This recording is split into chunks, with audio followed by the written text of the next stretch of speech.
Oi, pessoal, tudo bem?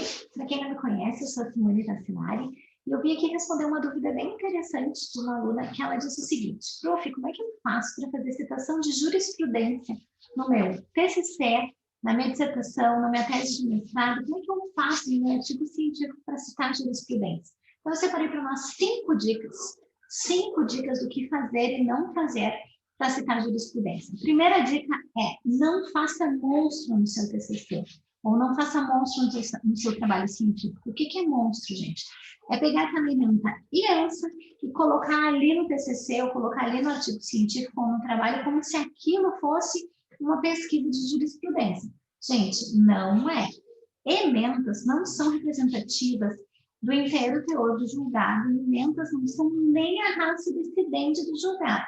Muitas vezes elas são feitas via sistema de computação ou via alguma decisão humana de uma pessoa que nem técnica é. Então, muito cuidado com isso. Eu já fui aluna e já tive vontade de engordar um pouquinho o meu trabalho com essas decisões. Mas a gente não deve fazer, gente. Quando a gente faz isso, a gente polui e cria uma espécie de monstro, porque nós não estamos trabalhando cientificamente da forma como poderíamos. Então, essa é a primeira dica. A segunda dica, gente, é dizer que tem 2 tipos de uso de jurisprudência. E quais são esses 2 tipos de uso de jurisprudência? Ou eu posso fazer uma pesquisa jurisprudencial, e essa pesquisa se chama cientificamente de levantamento jurisprudencial, ou então eu posso usar essa modalidade de pesquisa e ir pensando as decisões para corroborar os meus argumentos ou para rechaçar os meus argumentos. São pesquisas de jurisprudência? Sim, são. Entretanto, essa aqui é levantamento de jurisprudência e envolve explicar a metodologia de abordagem, a metodologia de análise, qual é o espaço que está sendo pesquisado, qual é o tempo que está sendo pesquisado. Já tem vídeo aqui no canal, mas eu posso fazer outro se for do interesse de vocês. Deixa aí embaixo, porque a gente quer saber como que faz levantamento de jurisprudência. Mas se o seu objetivo for simplesmente citar para corroborar seus argumentos ou para rechaçar seus argumentos, ou se você tem uma decisão que você quer fazer o comentário, vai fazer um artigo científico em cima dessa decisão, aí a gente vai ter que partir para a nossa terceira dica. E o que é a terceira dica? Cuidado com a expressão jurisprudência.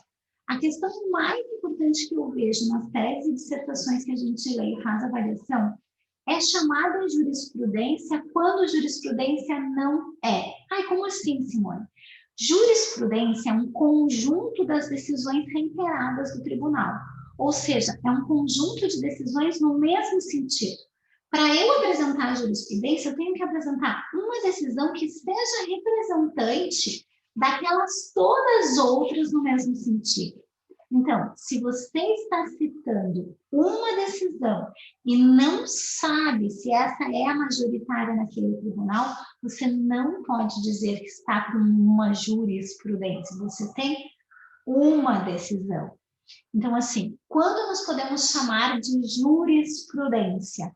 Quando nós temos o conjunto de decisões reiteradas ou quando a fonte é uma fonte de jurisprudência. Por exemplo, eu tenho lá uma tese tal que veio num recurso repetitivo e aí um dos tribunais superiores, o Supremo ou o STJ, fez um anúncio jurisprudencial com efeito vinculante.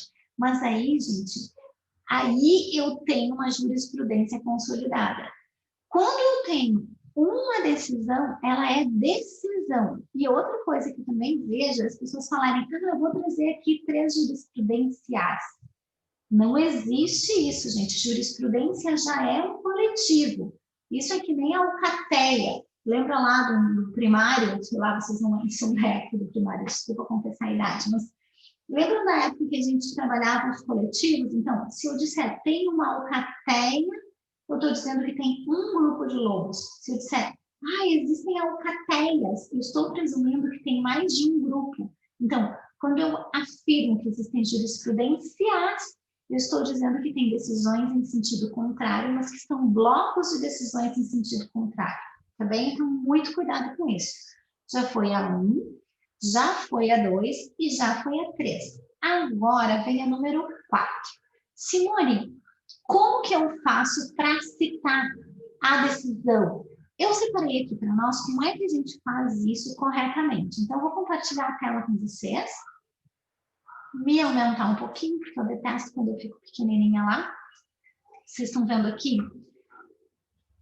A indicação do local é a primeira coisa. Brasil. Se for Rio Grande do Sul, Rio Grande do Sul. Se for Minas Gerais, Minas Gerais. Se for São Paulo, São Paulo. Se for Rio de Janeiro, Rio de Janeiro. Então, a indicação da localidade. Se for Corte Federal, nós estamos falando do Brasil. Se for estadual, nós estamos falando de um estado ali ou Distrito Federal. Depois, o órgão, tá? Nós temos ali o órgão julgador máximo, nome do tribunal, Supremo Tribunal Federal. Depois, a identificação do julgado, RE, recurso extraordinário, número 254948, relator, ministro fulano de tal, ponto. Indicação do órgão interno do tribunal que julgou. Primeira Câmara, segunda Câmara, primeira turma, segunda turma, quarta turma, quinta turma. Depois que eu citei quem é o relator, eu digo qual é o órgão julgador. Julgado em, ponto. Disponível em, no site, e aí aqui, gente, é bem importante, deixa eu tentar grifar para a gente ver isso aqui, ó. Bem importante que a gente tenha o PET todinho indicado, de onde você tirou. Vírgula, acesso em tantos minutos. Pela ABNT, isso não é essencial, eu poderia simplesmente botar o dia, mas por disciplina de teoria das informações, então, na disciplina de dados, uma informação, dado informatizado só é válido se tiver o PET todinho, o caminho todo, e a exata hora com o minuto que isso foi pesquisado, porque no minuto subsequente ele não pode não estar mais disponível na rede. Então, esse link ele só é válido nos minutos em que a pessoa pesquisou. Simone, dá para não botar então? Dá, você que sabe. Eu coloco porque eu penso que cada ciência tem suas regras. Se a ciência de dados tem uma regra de temporalidade instantânea, eu a obedeço. Isso serve, gente, é bem importante que se diga, para quando nós estamos trabalhando com o julgado todo. Então, eu estou trabalhando com o inteiro teor de decidir, eu estou trabalhando com a informação da ratio decidendi do julgado. Eu não estou trabalhando com o interdito, eu não estou trabalhando com coisas que são reflexos, eu estou trabalhando com o inteiro teor da decisão no sentido em que ela se firmou, entendem? Isso é a quarta dica, então, como se faz. O lugar, lá, em termos de se é Brasil ou se é Estado, qual Estado, né? Depois, a indicação do tribunal. Depois, quem é o relator? Aí tem a indicação do próprio julgado, né? Qual o número do julgado, quem é o relator, a data em que foi julgado, de onde que eu retirei isso na rede online, e o acesso foi em qual data, em qual horário. Isso é a quarta. E aí vocês vão me dizer, tá bem, e se eu quiser trabalhar com pedacinhos de citação daquilo que os ministros disseram? Se eu quiser trabalhar com o que o ministro disse, com o que o desembargador afirmou, com o que o juiz convocado afirmou, com a razão de decidir dele, e esse é o melhor jeito de trabalhar, gente. Aí muda um pouquinho, porque aí eu deixo de estar olhando o julgado inteiro e estou olhando para uma produção intelectual de uma pessoa. Estou olhando para uma pessoa só. Então, vamos lá ver como que fica. Nesse exemplo aqui, o que nós faríamos? Nós incluiríamos aqui, vamos supor, minha gente, que eu esteja trabalhando, eu sei que quem fez a relatoria é o ministro Sepúlveda Pertence, mas eu peguei o voto de relator dele para citar.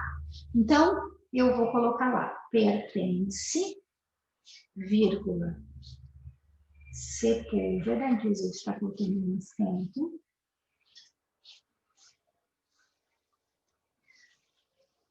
Autor, pertence Sepúlveda.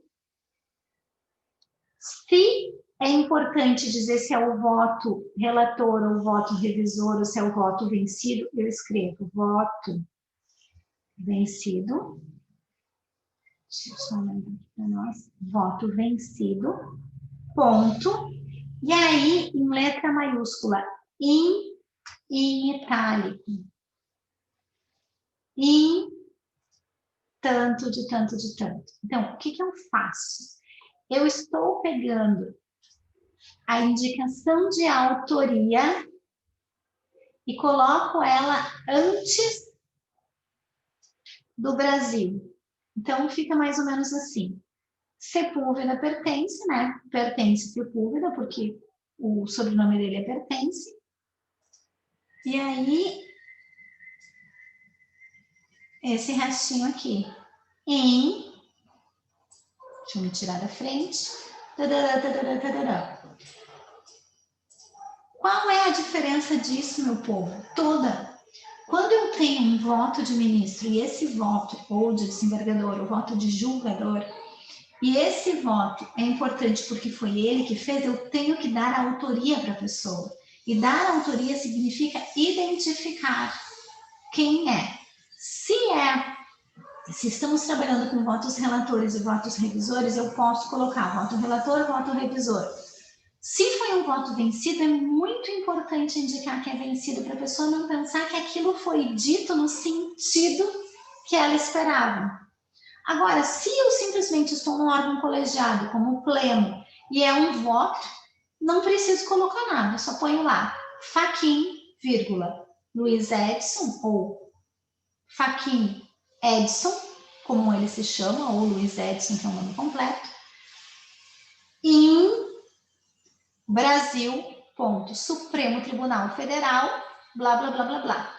Se eu tiver paginação eletrônica, no final de tudo, lá embaixo, aqui,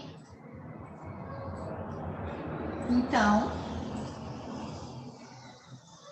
página 32.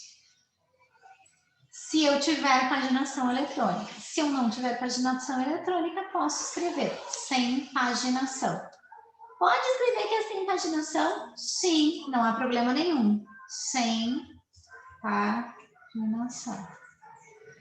Isto é ter honestidade científica. Vamos retomar os 5, então? Número 1, não fazer monstro, não botar ementa. Número 2, decidir se você vai fazer um levantamento jurisprudencial como pesquisa, e aí vai precisar explicar a metodologia, levantamento jurisprudencial, ou se vai trazer as decisões para corroborar ou rechaçar a sua tese. Depois disso, temos, então, monstro não, levantamento ou trazer decisões autônomas. Não confundir as expressões jurisprudência com decisão ou decisões. Terceiro, se for citar o acórdão inteiro, se for trabalhar e estar falando da ratio decidente do acórdão inteiro, daquele primeiro jeito que está no vídeo. Se estiver diante de um voto de alguém, por favor, atribua a autoria. As pessoas têm o direito de saber quem foi que escreveu aqui. Um beijo, até mais. Espero que tenha sido útil esse vídeo para vocês. Tchau!